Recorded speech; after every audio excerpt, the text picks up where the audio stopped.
At the outset of my speech, I would like to first express my regret at the absence today of the President of the State of Palestine, Mahmoud Abbas, at a time when Palestine is being recognized by an increasing number of countries. Particularly in Gaza, right before our very eyes, genocide has been going on for over 700 days now. Even as we gather here, as we speak now, Israel is currently massacring civilians in Gaza. The number of civilian casualties in Gaza has surpassed 65,000. Unfortunately, the number of people who are still trapped under the rubble is not yet known, and more than 20,000 of those who died were children. For the last 23 months, a child has been murdered by Israel in Gaza every hour. Yes, every hour. These are not just figures, dear friends. All of these, each one of these is a person, a human being, innocent people. People are now being killed not with weapons, but with the weapon of starvation. In the 21st century, under the gaze of the civilized world, 428 people died of starvation. Out of those 428, 146 were children, and this number is increasing every day. These are people, these are women with these cups that they are holding in their hands, cups and buckets. Just feel your conscience and answer the following question. Can we possibly have a reasonable reason for this brutality in 2025? But this shameful picture in Gaza has been unfolding and is being repeated every day for 23 months now. And there are 2.5 million Gazans who live in 365 square kilometers. And every day what happens is they are being dragged from one place to another. The healthcare infrastructure of Gaza is completely collapsed. Doctors have been killed or they have disappeared while under custody. Ambulances have been hit. Hospitals targeted and destroyed. Treatment is not possible. Surgery is not possible. It's not possible to find medications.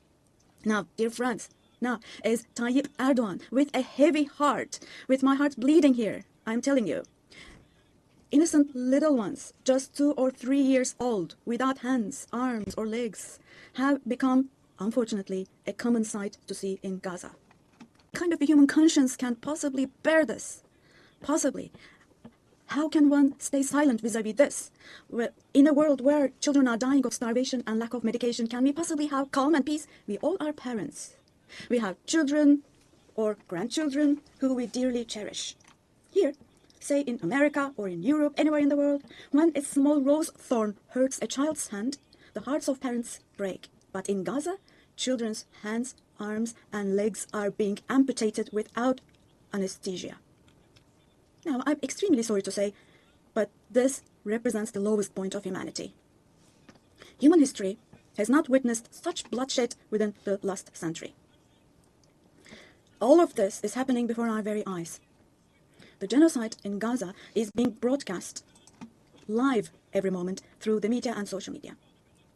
So far, Israel has deliberately killed 250 journalists working in national and international media in Gaza. And they have closed all the entrance into Gaza, but they still have not been able to cover up the genocide. United Nations has not even been able to protect its own personnel in Gaza, unfortunately. In Gaza, 500 people rushing to help others have been killed. Out of those 500, 326 were UN staff members. Genocide, like the Holocaust, is a shameful concept which refers to the mass extermination of people. It's a barbaric concept. But today, it's not only people who are being killed in Gaza, mind you. Animals are being targeted and killed in Gaza. In Gaza, water supplies are being destroyed and polluted. Buildings, homes, libraries, hospitals, schools, mosques, churches, and historical structures in Gaza are being deliberately destroyed. The soil of Gaza is being rendered useless for humans, for animals, and for plants. There is no war in Gaza. We cannot possibly talk about the presence of two sides in Gaza, because in Gaza, on one side, there is a regular army with the most modern, most lethal weapons, and on the other hand, there are innocent civilians, innocent children. This is not fight against terrorism. This is an occupation, deportation, exile, genocide, and life destruction, mass destruction policy carried out by invoking the events of October the 7th. Today, while Gaza is being destroyed under the pretext of Hamas, concurrently, simultaneously, the West Bank, where Hamas is not in power, is also being occupied step by step, and innocent civilians are being massacred through executions. Moreover, Israel is not limiting itself to Gaza and the West Bank only. By launching attacks on Syria, on Iran, Yemen, and Lebanon, Israel is also threatening regional peace. Just recently, an Israeli attack took place against a delegation meeting in Qatar for ceasefire negotiations. The attack on Qatar has also shown that the Israeli leadership is now completely out of control. Netanyahu is not obviously interested in forging peace or releasing the hostages. Not only Israel's neighbors, but all countries in the Middle East are subject to the Israeli government's reckless threats.